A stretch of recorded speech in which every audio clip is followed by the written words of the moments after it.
Buenas, buenas a todos. Esto es traído pues en una colaboración mía y de la Academia Pokémon junto con Diego y el Club GG Costa Rica. Entonces, pues quisimos empezar a generar un poco como de actividad y contenido para todos los miembros del club. Vamos a estar tocando hoy temas enfocados en el juego preflop. Van a ser temas generales, temas tal vez hasta cierto punto básicos, pero la idea es ayudar a todos. Si tienen alguna duda o consulta sobre cualquier aspecto, puede ser básico o más avanzado, con gusto les puedo ayudar con esos temas. Entonces no duden de escribir cualquier cosa, cualquier duda, comentario que quieran en el chat. Ok, la primera clase vamos a tocar todo el tema preflop. Ok, vamos a enfocarlo en Open Race, en Call y Trivet. Son las tres opciones más utilizadas que tenemos dentro del juego preflop. Ok, el juego preflop es realmente la calle del póker, digamos, más importante que tiene, porque es la primera. Ok, es en la que decidimos si entramos o no a la mano y podemos entrar de muchas formas.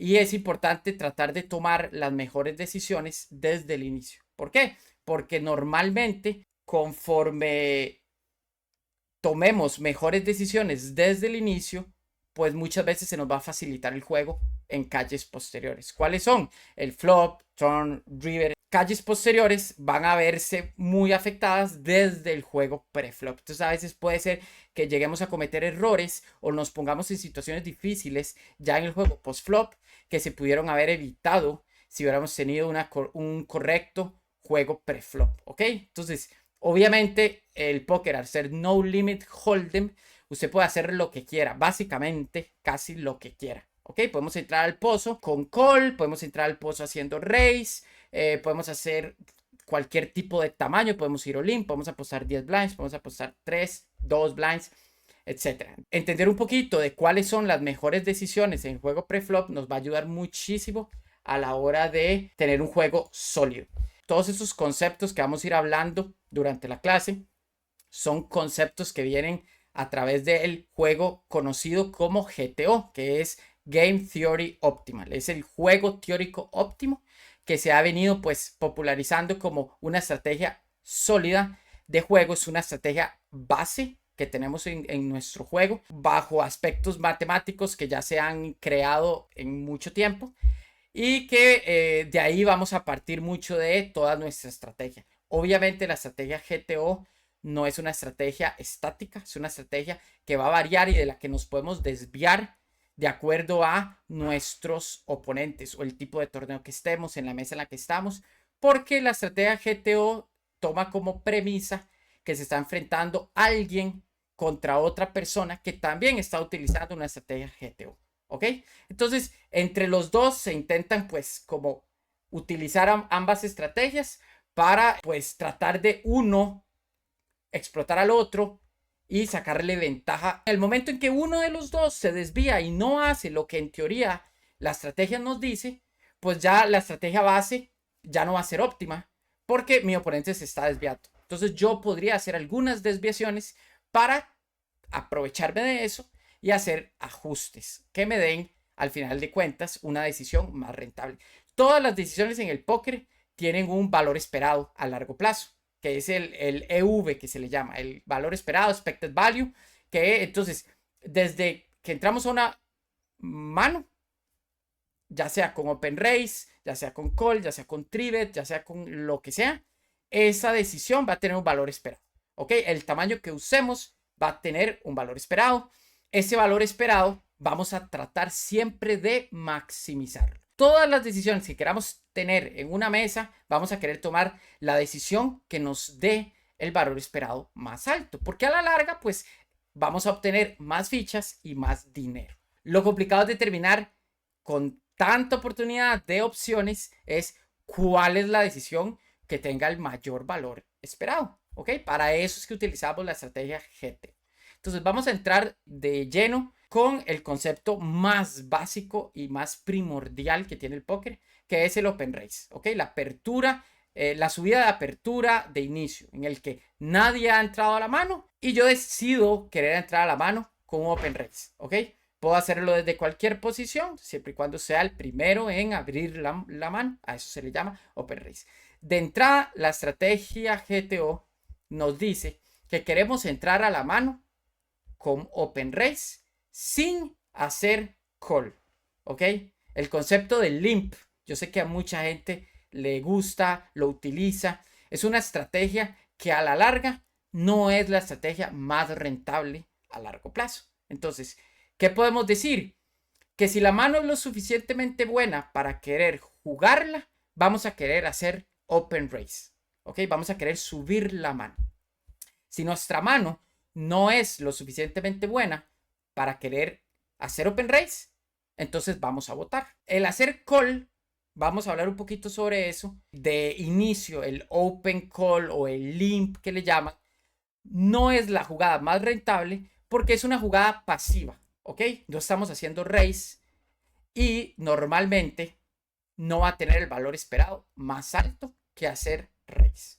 Hay algunas manos y habrá gente que dice, es que hay manos medias como J9 Suited que no quiero hacer raise y que me hagan un trivet, entonces prefiero hacer limp para que si alguien me hace raise, yo puedo pagar y ver el flop mucho más barato. Esa mentalidad o ese estilo de juego es un estilo de juego muy pasivo, que a la larga no es la jugada más rentable. Sí, puede ser que algunas veces por hacer un limp y pagar y vemos el flop, podemos hacer algún color o hacer una mano fuerte y eventualmente ganar alguna mano, pero a la larga no va a ser la jugada más rentable. El open raise siempre lo vamos a querer hacer al menos 2 blinds, porque es el mínimo que se puede hacer raise, y normalmente hasta un máximo de 3 blinds, porque matemáticamente es el rango ideal para hacer open raise. ¿Qué va a dictar el tamaño el que yo quiero hacer? Pues qué tantas blinds tenemos de acuerdo en el torneo en el que estamos. Entre más stack tengamos, podemos hacer un open raise más grande. A veces lo que queremos hacer es cuando tenemos, no sé, 100 big blinds o más, podemos hacer open raise a 3 big blinds o a 2.7 o a 2.5. Y conforme bajamos nuestro stack o el stack efectivo de la mesa, podemos ir bajando. No es necesario hacer un open raise tan grande. Eventualmente hay gente que aún con 100, 200 big blinds abre a mini raise. Le funciona, no es una diferencia muy drástica, no es tan importante tratar de mantenerse en ese rango entre 2, 2.5 hasta un máximo de 3. Yo normalmente 3 blinds casi no lo utilizo, pero hay gente que lo utiliza y no tiene nada de malo. Ya por encima de 3 blinds yo creo que es innecesario. Los rangos de open raise van, casi todos saben que no es lo mismo abrir una mano cuando estamos en posiciones tempranas a cuando estamos en posiciones tardías. Vamos a tener rangos fragmentados que van a irse incrementando desde posiciones tempranas o UTG hasta el botón, que es la posición más tardía, que es justamente la mejor. Los rangos de open raise están más o menos escritos en piedra, ¿ok? Van a variar siempre, van a tener un más, menos, y los rangos se pueden ampliar por muchos factores, que eso vamos a hablar un poquito más adelante sobre qué factores son importantes a la hora de desviar o de alterar un poco esos rangos de open raise. Pero en general tenemos posiciones tempranas que tienden a abrir entre un 15 a un 20% del rango. Ese 15-20 es obviamente el rango más fuerte. Aquí podemos ver, esto simula el rango de todas las manos posibles que existen en el póker. Cualquier mano que me puedan dar. Más o menos podríamos decir que son 5 hacia arriba, As-3 o As-2 suited hacia arriba, y los 9X suited. Y ahí hacia arriba. Algunas veces K8 se puede abrir en early position, 10-8, 9-8. Y de la parte offsuit tenemos As-10 offsuit hacia arriba, K-Queen o KJ, dependiendo del tamaño de stack. En general, las diferencias son mínimas. Es importante más que aprendérselo de memoria, como específicamente cuáles manos sube, cuáles no, o porque algunas veces hay mix entre fold y raise. Es más que todo entender cómo se componen los rangos. Yo les había hablado sobre el valor esperado de una decisión. Según el solver, abrir K9 tiene un valor esperado de 0.05. Aquí lo pueden ver. Quiere decir que es superior a 0. 0 es foldear. Si yo boto la mano, 0. No gano, no pierdo. Siempre el valor esperado de foldear va a ser 0. ¿Vamos a querer hacer open raise? con todas las manos que tengan un valor esperado superior a 0. K5 o K6 tiene un valor esperado de open raise de menos 0.02. O sea, es menor a 0. Cuando la mano en promedio no nos da ganancia hacer open raise, entonces no vamos a querer hacerla. Y si la mano no es lo suficientemente buena para hacer open raise, tampoco queremos hacer limp. En el momento en el que yo puedo meter variables distintas que suceden en la práctica, puede ser que cambien ciertas cosas. Ahora, si yo me paso de UTG a UTG más 1, que es la siguiente posición en la mesa, ya el rango se amplió un poquito más. Pasamos de un 16% a un 19%, porque alguien ya votó. Estamos en una posición posterior, hay un oponente menos dentro de la mano que ya votó, entonces podemos abrir un poquito más de manos que tal vez en UTG no son rentables y en UTG más 1 sí lo son. Y se va expandiendo hacia el rango. Luego en posiciones medias abrimos un 24.9, hijack vamos a abrir un 29.6. Entonces, en posiciones medias vamos a tener un rango entre tal vez 22, 24% hasta casi un 30%. Ya en posiciones medias abrimos casi todos los pocket pairs, ya abrimos todos los aces suited, abrimos un poquito más de rey X suited, que en early position tal vez votan los peores. Ya en middle position abrimos K7, K6 y también algunas manos como todos los 8X suited y algunos suited connectors que tal vez en early position los vota todos. Y en middle position ya empezamos a abrir 9-8, 8-7, 7-6, 6-5. Y así también en hijack, que es como la posición media por excelencia, ya se expande un poquito más, ya vamos rozando el 30% de la baraja. Y eso es importante conforme uno estudia y uno aprende el juego preflop, tener una idea de cómo se compone un 25, 20, 30, 40% del rango de manos. Porque de ahí usted puede fácilmente, cuando está jugando una mesa, determinar, ok, estoy en hijack, me llega tal mano y usted dice, ok, yo ya me aprendí que esta mano es buena de open raise o esta mano no lo es, dependiendo de los factores que pueden también desviar ese rango de open raise. Y luego pasamos a las posiciones tardías. Tenemos el corte y tenemos el botón.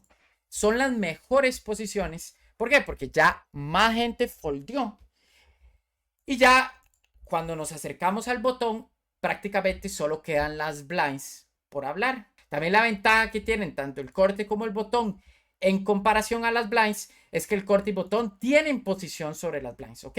Van a estar siempre en posición sobre las blinds en el juego post-flop y tener posición siempre va a ser un arma vital y un arma de ventaja para nosotros. Por esas razones, tenemos la posibilidad de abrir muchísimas más manos. Corte ya rozamos entre el 33% hasta como el 38%. Va a rozar mucho ese rango. Algunas veces se puede expandir hasta un 40% y algunas veces se va a disminuir tal vez en un 30 o 29 dependiendo de los factores que vamos a hablar más adelante. Ya podemos ver en corte que abrimos todos los as X suited, todos los rey X suited, casi todos los dama X suited y ya empezamos a abrir manos que tal vez uno diría en teoría no son manos tan fuertes, pero por la ventaja que tenemos de la posición son open raises rentables. Son open raises que tienen un valor esperado superior a 0, ¿ok? A veces también puede ser que si no tenemos mucho conocimiento, mucha estrategia de juego post-flop, pues no nos sintamos muy a gusto abriendo manos como J6 suited. Pues dices, es que me paga las blinds o me paga el botón y juego post-flop contra 2 o contra 1 y realmente no sé cómo desenvolverme en el juego post-flop. Eso es válido. Entonces, obviamente, los rangos de open raise van de la mano con tener un juego sólido o pues estudiar un poco de juego post-flop para poder capitalizar este valor esperado que tenemos positivo y a la larga poder hacer rentable jugar este tipo de manos. Más o menos así se comporta. Ya podemos estar abriendo algunos ACX offsuit, 9X offsuit. Y para el botón es donde todo se vuelve loco. Ok, en botón ya podemos abrir hasta más de la mitad de la baraja. Muchísimas manos más. Porque el botón es la mejor posición. Ok, el botón siempre va a tener posición sobre cualquiera. Y es donde vamos a tener la posibilidad de jugar la mayor cantidad de manos. Estratégicamente, a largo plazo, el botón es la posición donde vamos a obtener la mayor cantidad de ganancia, ya sea en blinds, en dinero, en lo que sea que analicemos ganancia en el póker, el botón es la mejor posición. Y por eso podemos jugar la mayor cantidad de manos. Aún jugando manos tan malas como estas bordes, el botón es donde más ganancia vamos a tener a largo plazo. Hay gente que no abre estas manos porque no sabe que son buenas para abrir. ¿Ok? Le dan miedo, cree que no son tan buenas y juegan muy tight. Entonces, ¿qué es lo que pasa? Fallan estos open races y simplemente botan y botan. Entonces, en vez de ganar 0.08, ganan 0. ¿Ok? Y aunque uno diría, pero ¿cuánto es 0.08? Pues puede ser que no sea bastante. Pero si usted suma y suma todas las veces que no abro estas manos, eso se va acumulando y se va haciendo bastante grande. Cuando la gente falla este tipo de open races, probablemente deja de percibir dinero, deja de percibir blinds de ganancia y a veces puede llegar a afectar en que alguien sea muy ganador o alguien no gane lo suficiente jugando al póker. Más o menos así se van componiendo los rangos de open race. Hay ciertas maneras para tal vez aprenderse los rangos de open race, ¿verdad? Usted lo puede estudiar con tablas y decir, voy a tratar de aprendérmelas como si fueran, digamos, algo ya escrito. Pero siempre es importante también mantener cierta flexibilidad porque las tablas no están escritas en piedra y van a desviarse mucho de acuerdo a factores. Los open races más importantes son los tardíos, ¿verdad? Al final de cuentas, si ustedes aquí abren 17 o abren 16 o abren 15, no va a afectar tanto porque es 1% o 2%, eventualmente son los rangos más tights. Y si ustedes abren K8 o no, K7 o K6 o no lo abren, o Queen AJ, etcétera, no va a afectar tanto. ¿Por qué? Porque es un rango ya de por sí muy tight, muy fuerte.